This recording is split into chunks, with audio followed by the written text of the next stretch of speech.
लागू करा, वेतन त्रुटी दूर करा, जुनी पेन्शन लागू करा, वेतन त्रुटी दूर करा. अरे कोण म्हणतंय देत नाही, घेतल्याशिवाय राहत नाही, कोण म्हणतंय देत नाही. घेतल्याशिवाय राहत नाही. पेन्शन आमच्या हक्काची, नाही कुणाच्या बापाची, नाही कुणाच्या बापाची.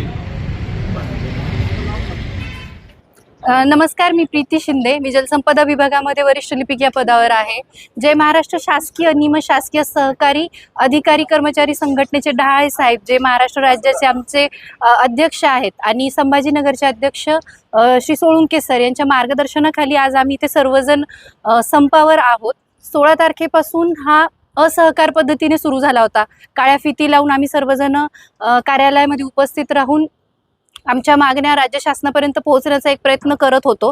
पण या प्रामाणिक प्रयत्न पाहिजे त्या पद्धतीने शासनापर्यंत न पोहोचल्यामुळे नाईलाजास्तव आम्ही कालपासून संपूर्णतः काम बंद करून या आंदोलनामध्ये सर्व सहकारी आम्ही सहभागी झालो आहोत.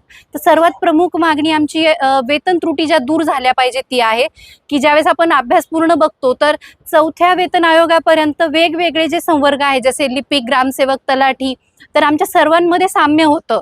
परंतु 4थ्या वेतन आयोगानंतर यामध्ये पूर्णतः अन्याय हा लिपिक संवर्गासोबत होत आहे. आणि केवळ आमच्या हक्काचा आम्ही मागतोय. यामध्ये कुणाचाही म्हणजे जो वेतन इतर संवर्गासोबत ज्यावेळेस कंपॅरिझन होतं तर त्यावेळेस लक्षात येतं की लिपिक संवर्गाला मिळत असलेली वेतन श्रेणी ही अत्यंत कमी आहे. आणि बघितलं तर कामाचं स्वरूप हे आमच्यासोबत जास्त आहे. म्हणजे जर लिपिक काम बंद करत असेल तर संपूर्णतः कार्यालय बंद होतं. तसं बघितलं तर तरी सुद्धा हा अन्याय आमच्यासोबत होतोय. आणि केवळ या मागणीसाठीच नव्हे तर आम्हाला जुनी पेन्शनही मिळावी, ती पण आमची मागणी आहे. तसेच वेगवेगळ्या मागण्यांसाठी आज आम्ही सर्वजण इथं या संपामध्ये सहभागी झालो आहोत.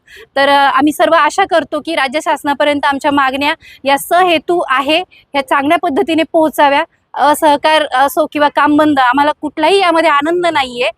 काम आम्हालाही प्रिय आहे, पण वेतन आम्हाला योग्य पद्धतीने मिळावं ही आमची सर्वात प्रमुख मागणी आहे. धन्यवाद. तुम्ही तुमच्या मागण्यासाठी शासन स्तरावर काय प्रयत्न केले? सर, डहाळे साहेबांच्या मार्गदर्शनाखाली संपूर्णतः पुढच्या प्रोसेस चालू आहेत. त्यांचे जसे जसे आम्हाला मार्गदर्शन येईल त्या पद्धतीने आम्ही काम करत राहू. तुमची भूमिका काय असणार? सर, भूमिकाबद्दलही आमचे संभाजीनगरचे जे अध्यक्ष आहेत सोळुंके सर, ते आपल्याला सांगूही शकतील. आणि ते जसे जसे सांगणार तसे आम्ही सगळेजण त्यांच्या मार्गदर्शनाखाली काम करत राहणार. आंदोलनाचा परिणाम कामावर होणार आहे? अगदी नक्कीच होणार. म्हणजे हे प्रमुख म्हणजे हेतूच तो आहे की कामावर परिणाम हा कालपासून तर प्रकर्षाने जाणवतोय आणि राज्य शासनाला ते लक्षात येणारच आणि होपफुली आमच्या मागण्या पूर्ण होतीलच. छत्रपती संभाजीनगर जिल्ह्याचा जलसंपदा विभागाचा जय महाराष्ट्र संघटनेचा अध्यक्ष, आम्ही जिल्हाध्यक्ष, आम्ही सगळे कर्मचारी या कॅम्पस मध्ये एकत्रित होण्याचं कारण मॅडमनी सांगितलं. आम्ही आमचे राज्याध्यक्ष डहाळे साहेब यांच्या नेतृत्वाखाली आम्ही लढा देतोय. त्यांनी आमच्या मागण्या ज्या काही आहे त्यांनी माननीय मुख्यमंत्री महोदयांना पाठवलेल्या आहे आणि ते सुद्धा स्वतः आज मुंबईमध्ये त्यासाठी बोलण्यासाठी गेलेले आहेत. त्यांनी आमच्या ज्या मागण्या शासनात पोहोचवल्या त्या मागण्यांना शासन प्रतिसाद देत नाही किंवा विचारणा करत नाही किंवा बोलवतही नाही त्यावर चर्चा करण्यासाठी. त्यामुळे आम्हाला आज काल 23 पासून कडकडीत बंद करून आम्हाला हे आंदोलन तीव्र करण्याची आवश्यकता भासली, जेणेकरून झोपलेल्या शासनाला जाग करायचं. आणि आमच्यावर जो अन्याय होतोय, आम्ही पण श्रीमंतांचे मुलं नाही, लिपिक वर्गीय म्हणजे साधारण घरातला आलेला कर्मचारी, साधारण कुटुंबातला आलेला कर्मचारी.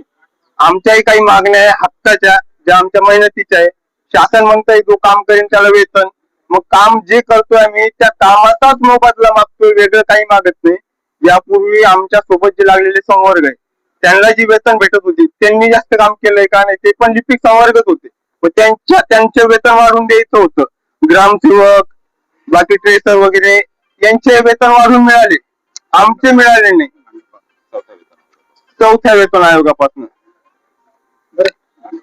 आंदोलन हे कोणत्या संघटनेच्या नेतृत्वाखाली? जय महाराष्ट्र संघटना. या आंदोलनामध्ये किती कर्मचारी आज सहभागी झाले?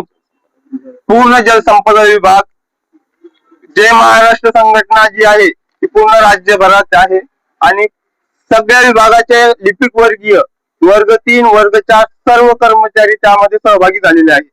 शासनाने तुमच्या मागणीची दखल घेतली नाही तर पुढची भूमिका काय असणार? बेमुदत संप तेव्हापासून काय डेडलाईन वगैरे दिली का? बेमुदत संप कालपासून चालू झालेला आहे. कुठलाही कर्मचारी काम करणार नाही, मास्टरवर सही करणार नाही, कार्यालयात येऊन नित्य नियमाने वेळेवर येऊन कार्यालयासमोर उभं राहणार, आमच्या मागण्या पूर्ण करा हे सांगणार. शासनाला काय आव्हान करणार? शासनाला जे आवाहन करायचे आमचे अध्यक्ष साहेब तिथं जाऊन पोहोचले, ते आवाहन करण्यात तेवढं मागण्या केल्या. हे आम्ही तुम्हाला प्रति देणारच आहे, तुम्ही या प्रिंट टाकू शकता. आणि आमच्या कार्यालयाला आम्ही दिलेले निवेदन जे गोदावरी महामंडळाचे कार्यकारी संचालक, जिल्हाधिकारी कार्यालय, आयुक्त कार्यालय आणि माननीय मुख्यमंत्री महोदय यांच्या कार्यालयाला आम्ही सर्व कर्मचाऱ्यांच्या सहीचे मूळ कागदपत्रे पाठवणार आहे. धन्यवाद. कर्मचारी, माझं नाव विश्वनाथ तिकांडे, अधीक्षक अभियंता परिषद लातूर विकास प्राधिकरण छत्रपती संभाजीनगर. आम्ही सर्व गोदावरी महामंडळातील व तसेच सर्व अंतर्गत कर्मचारी आज आमच्या वेतन त्रुटी तसेच वेतन स्तर वाढवून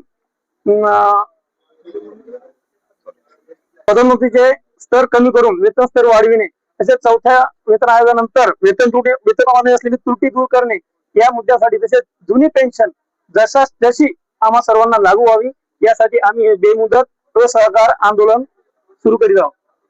हे आधीच 3 दिवसापासून सुरू करण्यात आलेले आहे. तथापि शासनाने अद्यापर्यंत मागील 3 दिवसात कुठली दखल न घेतल्याने आज आम्ही सर्व कार्यालय कडकडीत बंद ठेवून या ठिकाणी या संपामध्ये सहभागी झालेलो आहोत.